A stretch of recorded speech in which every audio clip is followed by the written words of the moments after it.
WQAD News 8, this is WQAD This Week.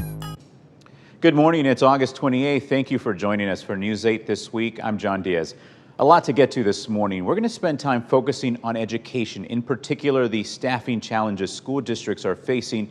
We'll start by taking a look at a day in the life of a group of educators. Then we'll talk with a researcher to understand what he found as he explored this issue.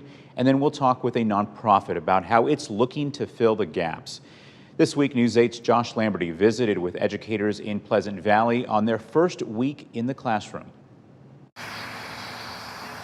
The first day of school brings a flurry of emotions. The oldest kids of the school kind of gets you just a tad bit overwhelmed. I'm kind of excited. I'm just always nervous on the first day of school. It gives you all those butterfly feelings back every year, year after year. Same for fourth grade teacher Megan Ruth, 13 years overall, but this is my 11th year with Pleasant Valley. who's had plenty of first day feelings at Cody Elementary. As teachers, you get those first day jitters and you kind of get to experience it along with the kids. Feels like my first though, so it's great. Follow the line straight down. One answer to work out the first day jitters Good push-ups, you guys. is in Mrs. Rachel Walker's morning gym class. I need everybody to grab a beanbag. I'm just excited to have them here and a little bit of nerves. Okay, when the music starts, you start. Mrs. Walker is working out the nerves too. The beginning of the school year is such an exciting time for the students and the staff, and being a first-year teacher, that excitement's just through the roof right now. Excitement for change. Have fun in science. After 2 periods of gym, Mrs. Walker is on the move, It's definitely kind of different. seeing dozens of different students each day. I'm going to be teaching a few classes of PE and then being an aide for a little bit and kind of going back and forth, so my day is going to be a little bit everywhere. Her first stop is in Mrs. Waldron's third grade room. If it were possible, in a dream world, yes, every class would have a paraeducator. Mrs. Waldron is used to having the extra help. Remember where she said to put the other ones? They don't just help the kiddos that they're assigned to, they help everyone. So it's just an extra set of hands, an extra brain, an extra person to bounce ideas off of. I think it's going to help me build relationships with not only my students, but students that maybe the other PE teacher has that I don't see regularly. Just wait and hear what the directions are. A lesson in teaching. You're learning along with your students. It's a good feeling. A first day feeling. You don't want to lose that feeling. One you simply can't teach. All right, and Josh joining us now. Josh, we saw Mrs. Walker in the story there.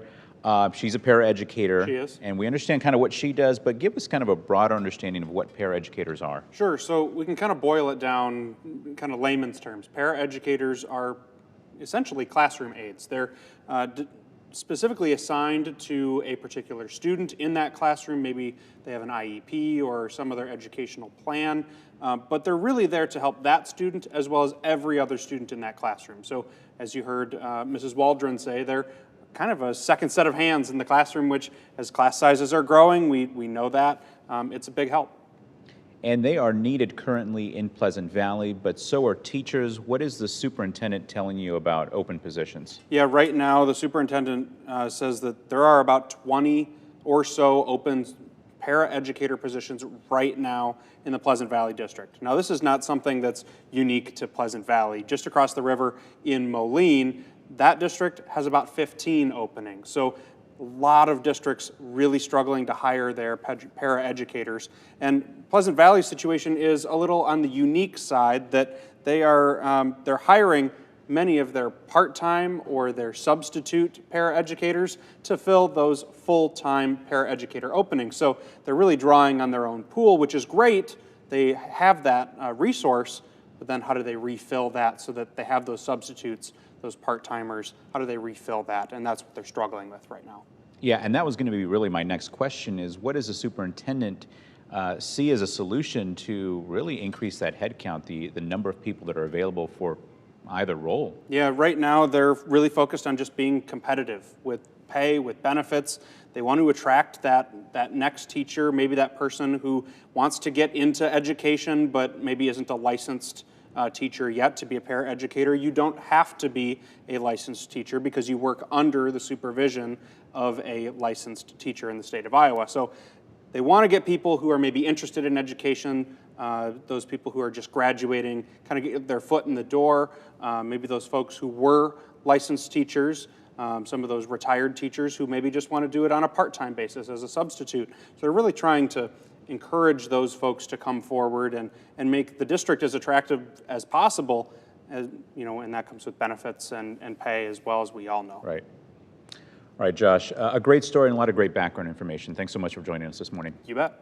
All right, still ahead on this week, the reason some say filling teaching positions is so difficult, and they say it's not because of the pandemic. We'll talk with a researcher from Iowa State University, what he says about the latest attempts to get people to join the profession.